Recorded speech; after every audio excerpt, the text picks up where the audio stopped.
Irmãos e irmãs, que a paz de Jesus e o doce amor da Virgem Maria e seu castíssimo esposo São José esteja conosco nessa sexta-feira, hoje dia 29 de janeiro, e o santo de hoje vem mostrar desde a juventude os seus sinais de temperança e caridade. Como é bonito ver e estar próximo a um jovem tão sensível. O santo de hoje é São Pedro Nolasco. Este santo nasceu na França no século XII e desde jovem apresentava sensibilidade ao sofrimento alheio. Ele estudou e continuou a sua rotina de oração, penitência e caridade. Sempre buscou viver a palavra de Deus e era devotíssimo da Santíssima Virgem. Nessa época, muitos cristãos eram perseguidos e feitos escravos por povos não cristãos. Aconteceu que este santo, após se formar, ficou órfão e herdou uma grande herança. E o que fez? Ele deu toda a sua herança em resgate a 300 pessoas que foram escravizadas. Mais do que um ato de caridade. Foi quando nasceu a ordem dedicada à Santíssima Virgem das Mercês. Mais tarde, este santo fez o voto de caridade, pobreza e obediência. E, através dessa ordem, eles resgataram muitos escravos e filhos de Deus que sofriam incompreensões e perseguições. Em 1256, ele partiu para a glória do Senhor, sabendo que ele e sua ordem resgatou muitos. Inclusive, foi reconhecido pela Igreja e pelo rei. São Pedro Nolasco, rogai por nós. E o Evangelho está em Marcos, capítulo 4, versículos de 26 a 34. O Senhor esteja convosco, Ele está no meio de nós. Proclamação do Evangelho de nosso Senhor Jesus Cristo, segundo Marcos. Glória a vós, Senhor. Pelo sinal da Santa Cruz, livra Deus nosso Senhor dos nossos inimigos.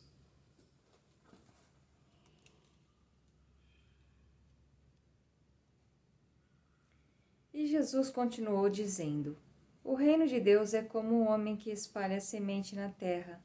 Depois ele dorme e acorda noite e dia, e a semente vai brotando e crescendo. Mas o homem não sabe como isso acontece. A terra produz o fruto por si mesma. Primeiro aparecem as folhas, depois a espiga e, por fim, os grãos enchem a espiga. Quando as espigas estão maduras, o homem corta com a foice, porque o tempo da colheita chegou. Jesus dizia ainda: Com que coisa podemos comparar o reino de Deus? Que parábolas podemos usar? O reino é como uma semente de mostarda, que é a menor de todas as sementes da terra. Mas quando é semeada, a mostarda cresce e torna-se a maior de todas as plantas. Ela dá ramos grandes, de modo que o pássaro do céu podem fazer ninhos em sua sombra. Jesus anunciava a palavra usando muitas outras parábolas como essa, conforme eles podiam compreender. Para a multidão, Jesus só falava com parábolas, mas quando estava sozinho com os discípulos, ele explicava tudo. Palavra da salvação, glória a vós, Senhor. Irmãos e irmãs, as leituras dessa semana foram belíssimas e constituem basicamente em 3 pontos. o semeador, a semente e o solo. Nós notamos ali que Jesus Cristo, ele sai para anunciar o reino de Deus. Porém, ele não faz isso sozinho. Ele conta com a ajuda dos discípulos. Ele dá poder e autoridade para que esses discípulos também expulsem demônios e leve a paz do reino de Deus. A semente é a palavra que é levada aos irmãos que vão receber essa semente. E o solo somos nós, os nossos corações. Que tipo de solo essa semente vai cair, né? Então, vimos ali na parábola do semeador os vários tipos de solo. Na leitura de hoje, as pessoas continuam perguntando como que é esse reino de Deus que Jesus tanto fala? E Jesus explica numa simplicidade da vivência do povo, que é falar sobre a terra, né? Sobre um plantio. Ele explica que a semente é esparramada no solo e que ela vai germinando e crescendo dia e noite, noite e dia, sem que o agricultor fique ali vigiando. Ou seja, essa palavra de Deus é colocada em nossos corações e, por si só, essa força misteriosa que a palavra tem de transformar o nosso coração, né? E ela cresce ali e quer dar frutos em nós.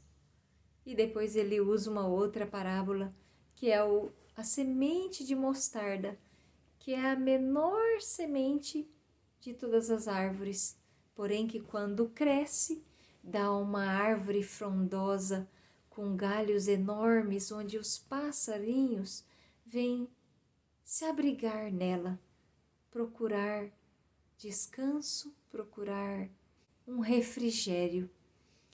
Essa árvore enorme é a igreja. Os pássaros somos nós, que buscamos na igreja um pouco de consolo, de paz, de acolhimento. Porém, nós precisamos, assim como a planta cresce e germina e dá os seus frutos, os pássaros também precisam dar continuidade na vida e criar os seus filhos neste amor que a gente recebe da igreja. Então, meus irmãos, claro, Deus nos respeita e sabe que durante as nossas fases da vida temos ali alguns caminhos pedregosos, às vezes espinhosos, mas a semente é boa e ela espera encontrar um solo fértil, que sejamos nós solo fértil, para que assim os nossos filhos também recebam a semente que nós, como primeiro catequistas, levamos, né? E fazemos esses nossos filhos caminhar dentro da igreja, dentro dos sacramentos, para que assim a boa nova do reino de Deus seja espalhada por todas as gerações. Amém, meus irmãos? Louvado seja o nosso Senhor Jesus Cristo, para sempre seja louvado. Em nome do Pai, do Filho, do Espírito Santo. Amém.